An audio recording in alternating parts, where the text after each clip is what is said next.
Donc maintenant, les gars, on a la possibilité d'afficher tous les événements, afficher un événement particulier, créer un événement. Et là également, je vais mettre un lien, par exemple, pour revenir à la page d'accueil. Donc au niveau de Create, on va mettre ici un petit lien. Et ce sera tout simplement un lien vers route, ici Home. OK. Et je vais mettre ici Annuler. Donc là, pas de problème. Si j'actualise, Annuler revient ici à la page d'accueil. Il va nous falloir maintenant ici donner la possibilité de modifier un événement. Donc sur la page qui affiche un événement particulier, on va mettre un lien pour modifier l'événement. Donc c'est show.blade.php, n'est-ce pas? Donc là, je vais mettre ici un lien à ce niveau-là. La route qui permet d'afficher le formulaire d'édition, c'est Events Edit. Et là, je vais donc mettre à ce niveau-là Route. Et ce sera tout simplement Events Edit. OK? Donc partout où je mets ici Home, on aurait pu mettre ici Events Index, mais ça allait nous rediriger ici vers /events. C'est pourquoi je préfère mettre ici Home pour être redirigé vers la page d'accueil. Donc pour éditer ici un événement, je vais mettre ici Modifier. OK. Et on va mettre pourquoi pas un petit pipe pour séparer ces deux liens-là. Et si je viens ici, j'actualise. Là, on a dit à ce niveau-là, il manque un paramètre. Au niveau de Edit, il faut donner ici l'événement en question. Et vu qu'on a accès à cet événement avec $event, comme je vous l'ai dit, il y a un seul paramètre, donc je peux passer simplement $event, il saura qu'il doit mettre $event ID et ainsi de suite. Et si je fais CTRL-U, vous voyez maintenant, il met ici Events 1 Edit pour dire qu'on veut afficher le formulaire d'édition de l'événement qui a pour identifiant 1. Et là, normalement, on n'a rien mis au niveau ici de Edit, donc je vais chercher ici Edit. Juste pour tester, on va mettre ici Edit comme ceci. OK.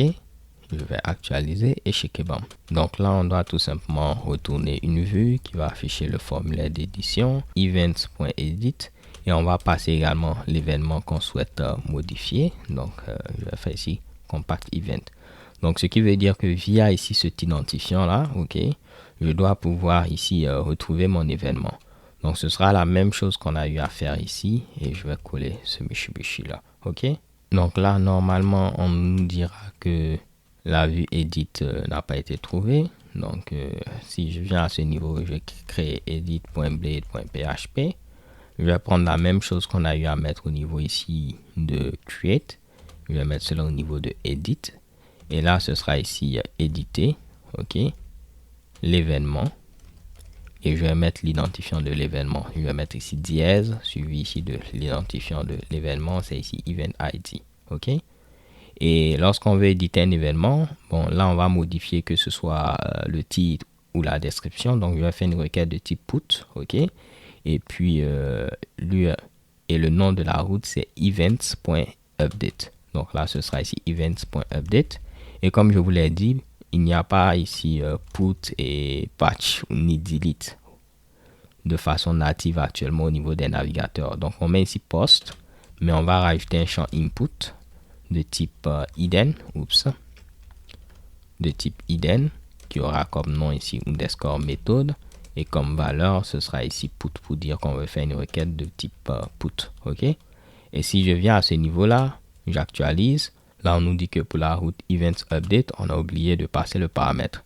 En effet, il faudra dire quel est l'événement qu'on souhaite ici modifier, OK. Donc ici, je vais passer également $event, vu que c'est le seul paramètre, il saura qu'il doit passer l'identifiant. On va actualiser et vous voyez maintenant éditer l'événement 1. On a notre formulaire. Ici, ce n'est pas créer un événement, mais on va mettre ici modifier l'événement. Si je viens ici, j'actualise. Parfait. Si je fais CTRL-U, vous voyez qu'on a ceci, on a le token et on pourra faire une requête de type post vers cette URL-là. Et normalement, cela doit appeler ici la méthode update. On va juste confirmer ceci. Ça, c'est la méthode update. On va faire un die and dump de update comme ceci.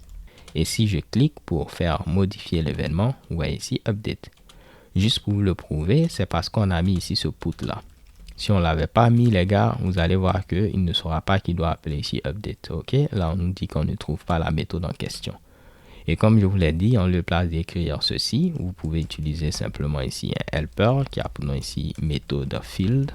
Et on va préciser ici put. Donc là, pas de problème, on va actualiser, update doit s'afficher et checker bam. Donc là, on peut maintenant ici donner la possibilité de modifier l'événement. Ce qui serait intéressant, c'est de pré-remplir ici ces champs avec les valeurs actuelles. Comme ça, l'utilisateur saura au moins quelles sont les valeurs actuelles pour le titre et pour la description pour cet événement-là. OK? Donc, c'est très simple. On vient au niveau ici de edit.blade.php. Pour notre champ input qui a comme name title, on va donner ici une valeur. Et cette valeur, ce sera tout simplement $event_title. Vu que $event représente ici l'événement qu'on a passé, l'événement qu'on souhaite modifier. OK? Donc, je dis que tu me prends le titre de l'événement qu'on souhaite modifier et c'est ce titre-là que tu vas mettre comme valeur par défaut. On va faire de même pour la description, vu que la valeur par défaut, on la met entre text area et text area. Donc, je vais mettre cela ici pour dire que ce sera event ici, description, qui sera la valeur par défaut. Et vous allez voir maintenant ici, il va pré-remplir ceci avec ceci et cela. OK? Donc là, lorsqu'il va cliquer sur modifier l'événement, on doit valider également les informations pour être sûr qu'au minimum on a 3 caractères. Également à ce niveau-là, au minimum 5 caractères. Et on pourra maintenant ici modifier notre événement avec ici update. Donc au niveau de Events Controller, au niveau de update, je peux copier simplement la validation qu'on a eu à faire, qui est présente ici. Je peux même copier tout ceci. Et puis venir mettre cela au niveau de update. Donc, on valide à nouveau ici le titre et la description. Et ce sont les mêmes names qui sont présents à ce niveau-là, title et description.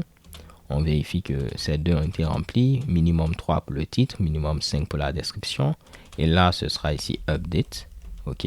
On modifie le titre avec ce nouveau titre, la description avec la nouvelle description. Et on redirige, bon, pas cette fois-ci vers la page d'accueil, mais vers la page spécifique pour cet événement-là. OK. Et je peux mettre ici $ID qui va représenter tout simplement l'identifiant qui était présent au niveau ici du formulaire. OK.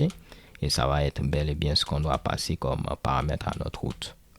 Donc là, pas de problème. Si je viens ici, je vais essayer de mettre moins de 3 caractères. Vous allez voir, la validation va avoir lieu. Et puis, on nous dit que le titre doit être au moins de 3 caractères. Mais le problème, vous voyez, la valeur par défaut, il remet ici le titre qui était présent par défaut.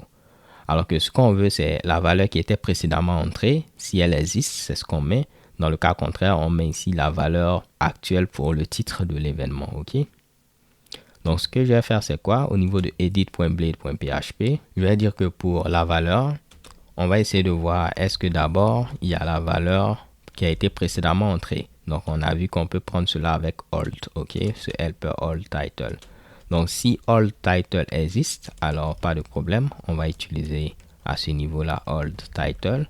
Dans le cas contraire, on va utiliser event title. Donc, j'utilise ici un ternaire. Donc, si on a cette valeur-là, OK, on l'utilise. Dans le cas contraire, on utilise event title. Et vous allez voir maintenant, si je mets ici ceci, c'est ce qui sera présent par défaut. Et checker bon. Mais si je viens pour la première fois, il n'y a pas de alt title. Donc, il met ici le titre actuel.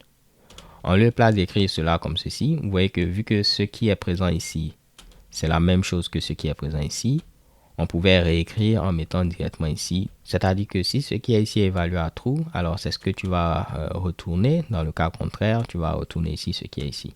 Et si je viens à ce niveau-là, si je mets ici E et je valide, chez Keban, vous voyez, cela continue de fonctionner. Avec PHP 7, vous avez même la possibilité de mettre 2 fois le point d'interrogation. C'est-à-dire que si ça existe, alors on l'utilise. Dans le cas contraire, on utilise ceci. Donc ça teste l'existence. C'est comme si on avait mis if is7 old title. OK. Alors, dans ce cas, on va donner ici old title. Dans le cas contraire, event title. Donc ça vérifie ici l'existence. Vu que moi j'ai PHP 7, je ne vais donc pas m'en priver, je vais utiliser ce Mitsubishi là. Mais au moins je voulais vous montrer également les autres moyens qui étaient disponibles. Et chez Kebam, ok. Donc là, on doit faire de même pour la description. On va dire si on a une valeur qui a été précédemment entrée au niveau de la description, on l'utilise. Dans le cas contraire, on prend la description actuelle. Donc là, si je mets ici ceci, je mets ici E, vous allez voir, c'est ce qui va être utilisé et ici. Et de même, si je viens par défaut, il met ici le titre et également ici la description actuelle. Si maintenant tout est bon, je mets ici event 1 updated, super event 1 updated. et je fais ici modifier l'événement. Là, on nous dit qu'il n'y a pas de méthode update au niveau de Eloquent parce que c'est ce que j'ai mis à ce niveau-là. Ce qu'on va faire, c'est quoi? On va se baser sur l'identifiant pour retrouver notre événement. Donc, je vais stocker cela au niveau de event. On va faire event find or fail. OK. Et puis, je vais mettre à ce niveau-là $id. Et tout simplement, je pourrais mettre ici $event comme ceci, update. OK. Désolé les gars pour cette erreur-là. Donc, on retrouve notre événement via son identifiant. Et après, on peut appeler ici update pour modifier ici cet événement-là. Et là, on pourra passer également l'événement comme ceci, ou bien event ID, ou bien comme on l'a vu, on pourra mettre ici event avec un tableau comme ceci et dire que cela correspond à event ou bien event ID. OK? Donc là, je vais passer simplement ici $event et normalement, on n'aura plus ce problème-là. Encore une fois, désolé. Et là, je vais mettre event 1 updated. Ici également updated. Et si je valide, chez bon, vous voyez, super event 1 updated. Si je reviens à tous les événements, on a maintenant ici cela qui a bel et bien été modifié. OK?